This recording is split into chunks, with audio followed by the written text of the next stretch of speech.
Well, good evening and welcome to my second episode of the Hot Air Podcast with me, Dan Williams. Now, I've got a fantastic guest lined up for you this evening, Mr. Ross Peacock. Now, I wanted to get Ross on for a specific reason.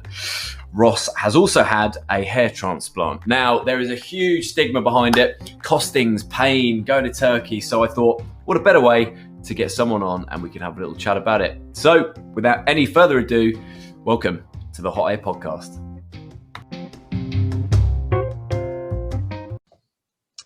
Well, ladies and gentlemen, welcome to podcast number 2 of the Hot Hair Podcast, should we say. And I'm joined by Ross Peacock. Ross, how are we doing? Yes, mate. Good. Thanks for having me on. No worries at all. Ross and me have been in contact for a few weeks now, sort of discussing what we're going to talk about, how we're going to discuss it. But this week's topic, Ross, is hair transplants, which I'm hiding. I think I might leave the hat on just for anticipation till the end. Yeah, nice. We just put a photo up at the end. I'm actually bald underneath this, mate. It's just a quick. Yours is draw on, mine's a stick on. That's it. So yeah, I've known Ross for quite a few years through the rugby scene. But yeah, I saw on Insta he had it done, and I thought there is a lot of stigma behind it. So I wanted to get Ross on. Ross, to give you just 30 seconds to just an overview of yourself, what you do, mate. Currently teaching, a bit of a track record. Where am I? Spent 6 years in rugby development, working for Championship Club, and then kind of dabbled with the PT scene. Wasn't for me. Soon realised that. So now I'm teaching and have recently started my own sports coaching and consultancy company called the Coaching Club. Little plug there. So yeah, all good, mate. Good stuff. Cool. Right. So I think the main areas that we want to talk about that we've discussed is the stigma behind it. Before we get into the procedure and what happens, in your opinion, in your eyes, what did the hair transplant mean to you? More so than the look of the feel. What did it make you feel like going bald and having that behind it? Yeah. So kind of rewind. So I probably first started noticing that I was receding at about kind of 22, 23, and mate, that's young, you know. And then I did everything I could to hide it. I had a proper comb over, if you like. I was sweeping it to the side. I had one hairstyle. I was just getting frustrated, mate. And it's one of those things that, like, someone who cares about their appearance, they stick on an outfit, they go on a night out, they're in the best shape, whatever you is your selling point. Yeah, you can do all that, but I think if you're a bloke and you look in the mirror, you can, as I said, you can do all that. But if the only thing that you're going to see if you're going bald or receding, regardless of what age, as a bloke, is that, you know, and that's the thing that kind of was probably the tipping point for me, that I just got frustrated, mate, you know, and was I embarrassed? Probably a little bit embarrassed. It's probably a bit ashamed that I was going bald at the age I did, so didn't really know what to do about it. And then, yeah, just started that kind of initial research on hair transplants. Nice. And obviously both of us being sort of high level athletes, if you will, do you think that well, certainly when I started losing my hair, which, do you know what, I lost it quick. I always had receding hairline, but it was only the last sort of few years I really started to lose it. And, you know, there's nothing worse than running at the pace we'd be running, Ross, and that one little flick just coming up. And then you finally looking in the mirror and going, you know, fuck, I am going bald. But do you think that was it? That was it for me, you know. Like, I remember playing touch rugby, and I know you played touch rugby for a bit just to keep fit in the summer. I remember playing touch rugby, and highest level I played. And me, mate. That's why I coach. Can't play coach, right? But yeah, mate, I remember always wearing a cap, you know, like I had a cap all the time. And listen, I don't wear a cap as much anymore, he says.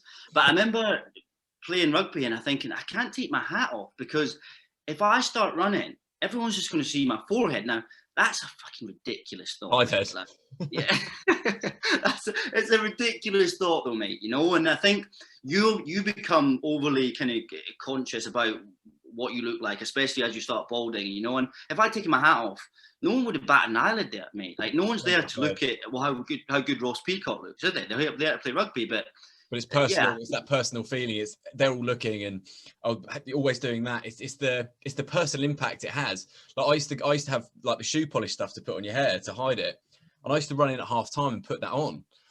And I'm like, I'm with a load of blokes, all shapes and sizes, and the first thing I'm thinking about is I'm wondering what I look like. You're not thinking about the game. You're not thinking about anything else but your personal appearance.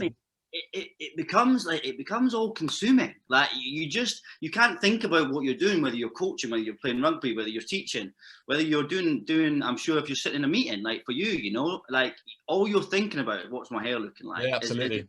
Am I exposed? For you, is that powder starting to come down my head, and have I got a big fucking black line coming down? Like it's yes, it does become consuming, mate. So I think to answer your question, like. Started going bald 22, 23, or receding. I was lucky that I didn't go bald as such. I just started receding, So 22, 23, and then just decided to do something about it because it was becoming all consuming, mate. So again, a big step to even look into doing it. I didn't even think about it for a long time. But what was the first time where you went, I'm going to do something about this. I'm going to take that next step.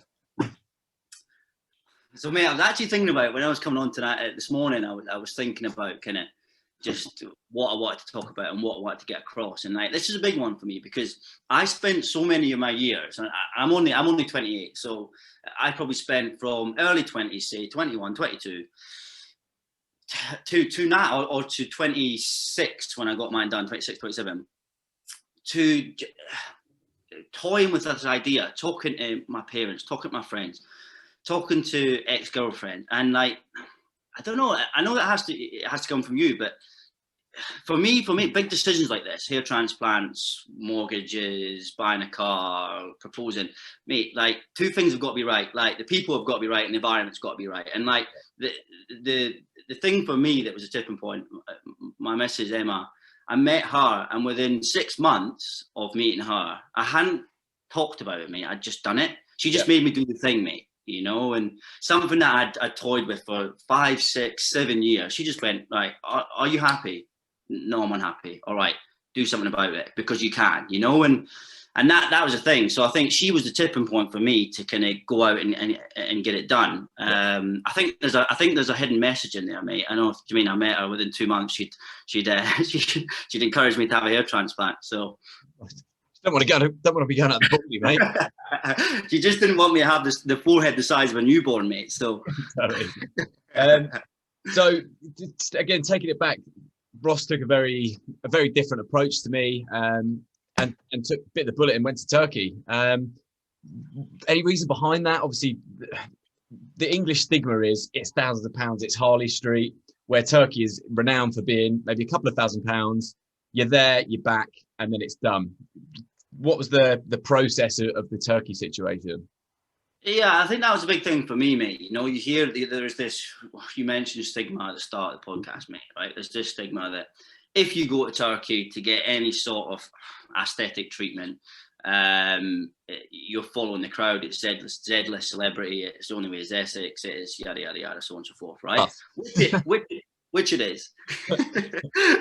but I think the biggest reason for me going to Turkey, mate, was money. Like I had a few consultations here with a few companies in the UK, and I think we've talked before, mate. I think we needed the same amount of grafts. I think you said you were about 2,500, right? Yeah. So, which for those people who out there who are not hair transplant experts, it's not a huge amount of grafts. Like you can go upwards of 5,000. I think you can go up to like 7,000, mate. I think. I don't know, but generally speaking, in the hair transplant world, it wasn't a huge amount of grafts. And the companies that I was going to here were saying, we've got a set payment and you've got to pay that regardless how many grafts. So I thought, bugger that. I'll start doing some research abroad. And I found this company called Get Hair. That's what it says in the tin, mate. But yeah, and they had offices in Chiswick. So the big thing for me was like, I'm apprehensive about going to Turkey because I didn't just want to rock up in some country, get picked up, get there, get whipped through a back alley and have a box job.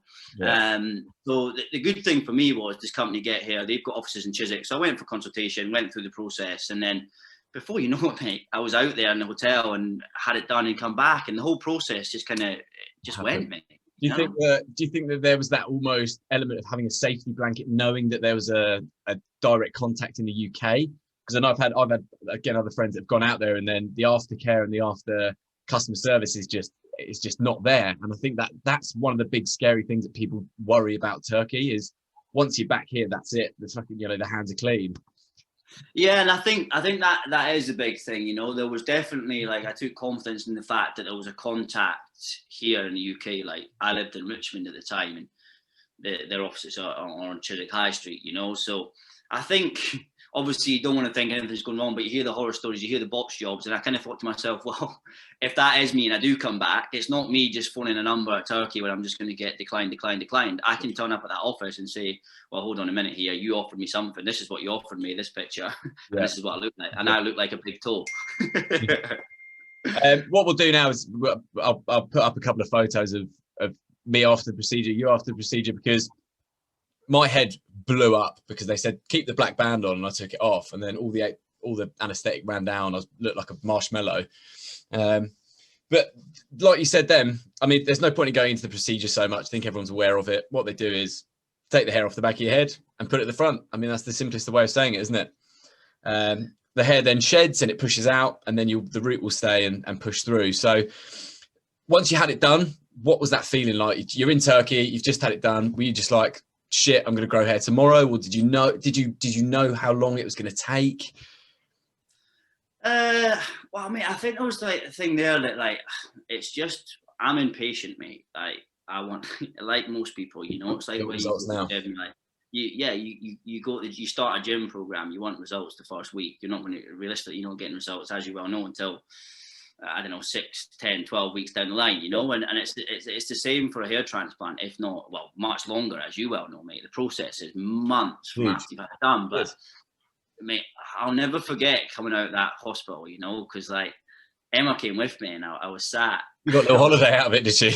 Yeah, mate. I'm quite glad she did, as a side note. I'm quite glad she did, because I was ready to go by myself, and I've had mates who have done it, probably like you have as well, and they've gone by themselves. And I think, I don't know, maybe that's another kind of like ego thing that as a bloke, like, I'm all right, I can do this by myself. So yeah, I think that's absolutely.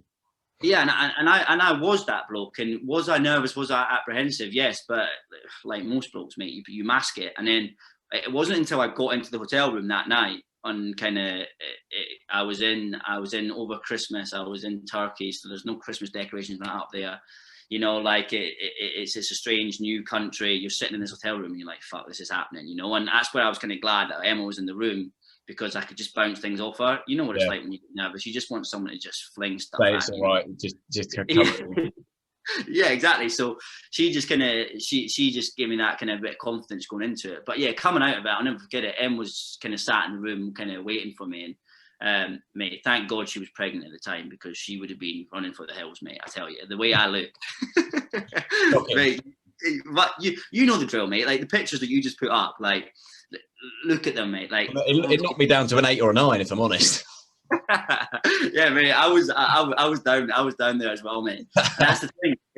It's horrible. So anyone out there as a little kind of anyone out there who's considering it, like, just do your research and just make sure that you are aware of what you're going to look like. But equally well, trust the process, mate. That was the big thing for me. Like, you've got to trust the process. From like, I remember looking in the mirror every day, and Emma was like, "Fuck's sake, it's not like, worked." I'm sure you were the same, Oh, mate, well, the thing I've been quite vocal about it. I know there's one thing that you weren't massively shouting out there, but I was big, so I had a lot of people messaging me. I was always putting stuff on the Hair Growth Centre's Instagram and having blokes message me, "I've had it done. I'm 2 months behind you. I'm not seeing any results. I'm really worried." But like, the results come after 6-7 months of, I had mine done on June. You look good, mate. 22nd. Do you know what I mean? Can we have a big reveal, Ross? Can we have a little? I was going to save it to the end, but yeah. There it is, mate. They did that ridiculous colour as well, did they? Mate, that's they took out Emma's head. She's blonde. They just stuck it in mine, mate. So beautiful. Yeah. So I mean, Turkey, London, there is a big ethos. And do you mind sharing how much yours cost? Yeah, so mine was again. I'll do a comparison game, and then you can chuck yours in there, mate. Like the UK companies that I was going to were anything from $6,000 up to about $8,000, mate, for mine. And then I went to Turkey all in. So for the procedure, the flights, the hotel room, the transfers, you name it, all included, was $3,000, and that was with an additional flight on it. You know, with me paying for Emma's flight to go there, because just drop that in there that you paid. Yeah, listen to them if you're listening. Noted. Awesome. And that was the return journey. You said was odd going through, but mate, think about how many the Turkey border must see. 1 in 2 must be coming back with big tits, veneers, and fucking full head of hair. Mate, that was it, right? So I was quite for someone like me who's quite image conscious, mate, right? And I think anyone who goes to get a hair transplant, if you say you're not image conscious, you're a liar. All right. So for anyone who's going to do it, any surgery like that, teeth, tits, hair, that was my biggest fear about, like, mate, if I'm all right getting there because I look normal, right? But obviously you can't wear a cap, you can't wear a hat. They give you these fucking ridiculous things, mate. I don't know if you got them, but they give you like the fucking Eric Prydz fucking sweatband. Yeah, and then they give you the bucket hat, you know, and say you can wear these. And that was the biggest thing for me coming back. I was like, shit, what am I going to look like? But mate, I get to Istanbul airport, right? And it's like a game of Where's Wally, mate. But like the odd one out is the one who's not had the fucking procedure. Walking around this. Yeah. So there's me. And I got to the airport and I was like, right, sound, I'm all right here. And then, obviously the flight is, you've got the odd kind of sprinkling of people who, I think I had 3 or 4 boys that had it done as well. So, but you're on a flight, everyone's facing the same. Everyone's facing the same way, so no one really cares. And it wasn't until like we were like half an hour from landing in Gatwick, mate, I was like, mate, I've got to go through Gatwick international arrivals. Yeah. And there would be a lot of paparazzi waiting for you, I'm sure. Oh, mate, huge amount. That was my biggest concern. The pictures are stunning. Yeah, I think it did make it an okay. Yeah. But that was the worst part, mate. You know, I genuinely think that was the worst part. Like the procedure, as you know, mate, it's not that sore. Like everyone who asked me, what was the procedure like? And you might agree with me here, mate. The only way I can describe it is like, it's like having a filling. Like if you've had a filling at a dentist, right? It's not sore. You just know they're in your mouth doing something, right? And it's the same. It is. You know, you got 8 hours of just the same thing, but you don't. Yeah, it's nothing. And again, I hope that this is shared to blokes out there and going, how much do you bleed? It's painless. All right, sleeping upright for a few days is a little bit awkward, but I wouldn't, in no way, people going, it's agony. It's not. You've got so much anaesthetic in you. I still don't feel anything now. I think I got shot in the head. I'll be all right. No, but that was it for me as well, mate. Like it wasn't sore. It's not until you see the pictures. Like I remember, like Emma, like when the first time I looked in the mirror was actually when I got back to the hotel room, and I was like, fuck, like yeah, you get the holes. There was a lot of blood, there was holes, but like again, it's like a filling. Like how much blood is there when you get a filling? I'm sure there's loads, you just don't see it. Yeah, it's true. You know, so yeah, as I said, rewinding. I think the worst part was London Gatwick international arrivals, mate. It was it still haunts me to this day, mate. It haunts me, just like, please no. And then the aftercare. Again, I don't really want to go into the procedures too much, but were you confident enough to trust the procedure, or were you very sort of, were you nervous? Did you look at yourself and go, fuck, it hasn't worked? Yeah, mate, there was of course those days, mate. Like, you know, I think it's like anything, again, any kind of like surgery like that. Like, I'm sure like people getting, I don't know, like their teeth done, they look at it and go, well, like, wow, like, there's a big change, you know? Yeah. And like when things start changing, like, I don't know, I think before things start changing with hair transplant, as you well know, and you've alluded to a couple of times, things actually go back to normal. So you look horrendous, you've got all these scabs, and then obviously it all sheds out, so you go back to looking like Ross again. And then slowly this baby hair starts coming in. So yeah, I think like, as I said, like you've got to trust that process, but I definitely didn't at times. There was times I doubted it. There was times I thought, fuck, this is not work. It's a botched job.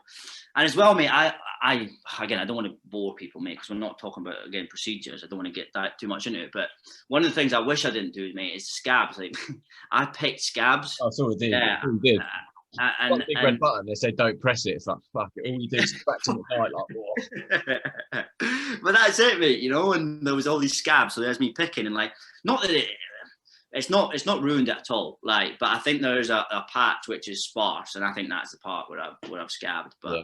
I think it's the mornings you wake up in bed and it looks like someone's just crumbled fucking Cocoa Pops all over your pillow. Just a scabby bed, mate. Wake up. Well, funny enough, because I put another picture up here. So I asked Demi out 2 days after I got my transplant.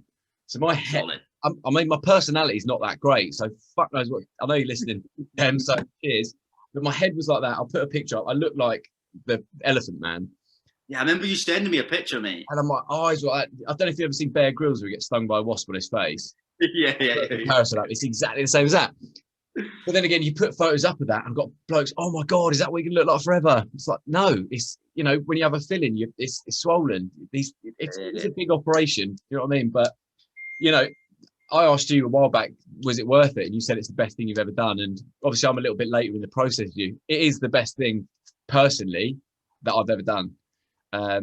You know, like you said, the confidence element of being able to go out and, you know, it was windy today. I went outside and I didn't even put gel in my hair. That's how confident I am. Mate, this is like all my secrets are coming out, mate. But like, mate, like I used to be scared of the wind, mate. I kid you not. Like, amazing. I kid you not, mate. Right? I used to put like so much hairspray in my hair, mate, so my hair was like fixed. So like, if there was any wind, it just wouldn't pop up, and You'd fall over. I still remember, mate. Right? I was on holiday, and we were on a boat. I was with an ex-girlfriend, and the sun was setting. I thought, brilliant, good picture. Let's get dressed up. So we got dressed up, just about to go for dinner, and we got on the front of the boat, and we're in Croatia, and we got someone to take a picture of us, mate. And as the picture's been taken, unbeknown to me, gust of wind, mate. Right, so I'm thinking, brilliant, that'll be a fantastic picture. Boss, look at it, mate. It's like I've got a toupee on, mate. Like my hair's like down in the sea, and I'm on the boat. But yeah, I think that's it. Like it's coming back to your point there, mate. Like one of, if not the best decision I've made in my life today. Yeah, absolutely agree. Just to get it done, and I know you feel the same, mate. Like, and I know that for some people that might sound kind of shallow, but it comes back to that point about people and environment that I talked about earlier, mate. You know, like. I talked to my mum and dad about this a lot when I was growing up, and they were like, no, you don't need it. Like, and you know, like you're beautiful as you are, Ross. Like, mum, the typical mum line, you know. Yeah, you don't you're perfect. You can look like a frog, and she'll tell you you're gorgeous. Exactly, and they don't get it. So I think unless you are at that stage where you're receding, you're balding, you're going, you won't get that. But if you are out there, kind of balding, receding, growing, go do it. Like the best advice I've ever given, just go and do it, get it done. Do you think that, okay, so we've talked the transplant, we've talked the procedure, we talked the aftercare. Do you think without the pressures and the sort of force of social media would have the same impact on men and women? Obviously, girls can have their boobs done and it's socially acceptable to happen. A guy has a hair transplant, it's almost like, whoa, he's done what? Where do you kind of sit with that and the mental health side of things as well? Like I feel amazing again. I've got my confidence back. I've got my je ne sais quoi, if you will. Yes. But you know, to have that back after, you know, I looked at a photo earlier. All right, I'm bald, but you know, I wasn't happy then. I wasn't half as happy as I am now. You know, I've started a fucking podcast. There he is. Look at that picture behind him, mate. He's up there in all his glory. I'm in bed and I just got that pointing at me. But yeah, I mean, the superficial aspect, like I go to the gym, you know, I'm a bloke. I do sunbed. I do put fake tan on. As you can probably tell in Exhibit A. Ooh, mate, I can't see it. No, but again, you know, I do these things to make myself feel better. Girls put full faces of makeup on. Girls, not comparing at all, but do you think that there is an aspect of force of you need to look good for social media in 2021? Well, mate, you just hit the nail on the head, right? How much, let's call it superficial shit, do you do in a day, right? Take a person, man, woman, whatever stage of life, right? As you said, you named a few there. You go to the gym, you spend hours in the gym, you go on sunbeds, to name a few. You get your teeth done, you get your boobs done, and funny that, like, teeth and boobs, mate, there's not as much stigma at all. I don't think. Maybe that's because everyone's got veneers in Dubai at the moment. Like, yeah, mate, and like you look at your Instagram, mate, and every man and the dog's got veneers, mate, but no one bats an eyelid. Yeah, but people are unfortunately judging themselves on that, of these incredibly aerated and fucking airbrushed people, where that's not normality. You know, these people are enhanced and doing shout outs for products they don't believe in. You know, Jake Quickenden, like you said, he's had 2 hair transplants. He looks brilliant, but you know, I've done that because I thought, fuck, if he can do it, then I can. And it's that acceptance of, I think, you know, these influencers, the people that do have a big following. But yeah, I think, mate, there's mate, again, we could go fucking down a big rabbit hole here, mate, about the pressures of social media and whatnot, mate. But like, yeah, I think there is that, but I also think on the flip side, I mean, on the other argument, that I wish that 2 years ago, when I was going to get my hair transplant, that I could tune into the Hot Air podcast and spend and spend half an hour listening about podcasts, and go, actually, 2 blokes have had podcasts done, young blokes, pretty normal transplant, not podcasts done. 2 blokes have had podcasts done. What wine are you drinking? No, I completely agree. This is one of the main reasons why I wanted to do this, because, you know, I have looked into it, and there are, you know, you get the uni lad videos of blokes doing it, but, you know, being 2 quite attractive, oh god, I sound like a knob, 2 very self-conscious blokes to openly be talking about it and the experience and how it's then made us feel. I know we're already talking about going to get our veneers done. That'll be next. But you know, it's nice to just rub that. I'm losing you. You're losing me. Am I back? Yeah, I'm losing. You're back now. You're back. Don't worry. It's just like my hair. It went, and now it's back. But no, I think that's one of the main reasons I wanted to get you on is to have that discussion of, you know, fuck the stigma, fuck the pressures of the social media and stuff like that. But you sent me something in the notes. It's do what makes you happy. If you look in the mirror and you're not happy, and it's such a small altercation, you know, you can spend months in the gym to try and look good and, you know, the tan, but if you've lost your hair for life. You can change your body appearance very easily, but once it's gone, it's gone. Right, and that's it. Like, and why is there a stigma? Why is there this kind of, I don't know, this underlying problem with, like, our blokes getting their hair done, like, whatever people, he gets judged, you know, like, there shouldn't be. And you nailed it there, that my note that said, like, do what makes you happy, mate. Like, and I think the older you get, mate, like, you've got to do that, mate. You know, the older I get, I think, like, if I'm not happy about the way I look, whatever that be, teeth, hair, tits, like, I'm going to do something about it, you know? Unfortunately, you can't change me Scottish person like that. Thanks, mate. Oh, I'm Welsh, mate. I'm no better. Yeah, I was going to say, you're a half, mate. Yeah. So we're sort of wrapping up, but if I was to ask you, summarize your experience with a hair transplant and following on what you'd say to someone thinking about getting one. Do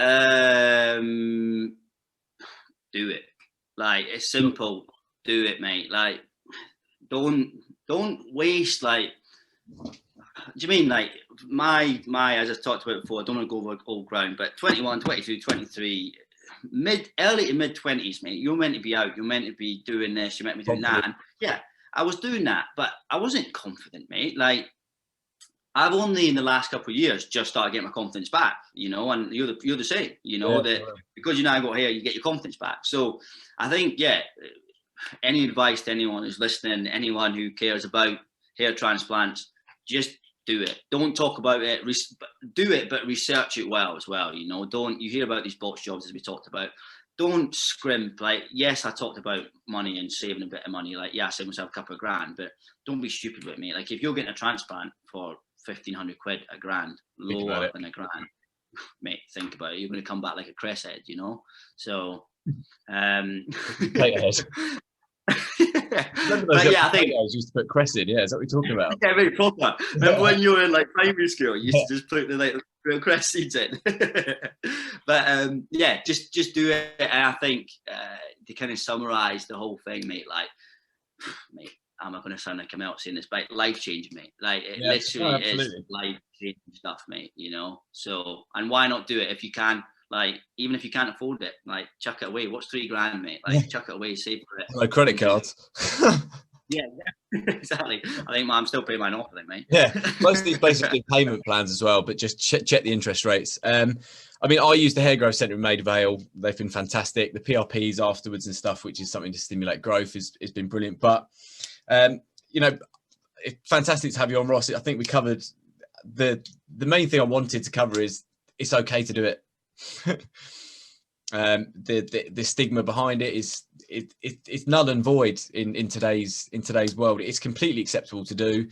If blokes are struggling with hair loss, fix it. It's an easy fix. A couple of grand is a lot for some people, but it's worth doing as long as it puts a smile on your face. Like $2,000 for hair for the rest of your life. I'll probably have to get the back done in about a month. But is there anything else you wanted to say, mate, before we call this a day? Or? Listen, I think we covered it off. Like, I just appreciate you having me on, mate. And as I said, like, hopefully, if anyone's listening who's considering it or has been considering it, mate, hopefully, two blokes talking a bit of shit for half an hour. I'll put your at the bottom as well, so people can message you or me. And you know, at a price, we're happy to tell you more info. You know, Ross, thank you so much for coming on, mate. You know, if anyone wants to reach out for me or Ross and ask any questions, feel free. But mate, thank you very much, and yeah, well, we'll see you again on Hot Air Podcast and talk about your entrepreneurship and your business skills. Yes, mate. Make sure you can do that. Thanks for having me on, mate. Awesome, mate. Bye bye. Cheers.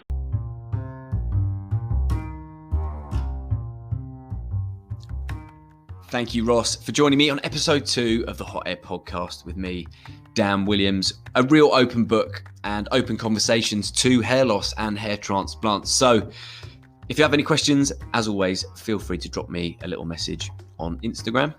But more importantly now, next week, I'm going to be joined by none other, drumroll please, than my gorgeous girlfriend, Demi Chantel. Now, Demi has had a fantastic career in the world of makeup and is currently one of the designers on EastEnders. So we're going to talk about some of the big jobs that she's had, celebrities she's worked with, and answer any questions you fire over this week. Now, as always, a big shout out to Basics Clothing, the lead sponsor for the podcast. And those guys are offering 15% off at the checkout with the wording Hot Air Podcast. Also, Josh Tizard is a new sponsor and a personal trainer. So if you've got any questions or looking for getting some personal training, drop them an email, drop them a text. I will put the link in my bio. So that's it, guys. We'll see you next week for episode 3.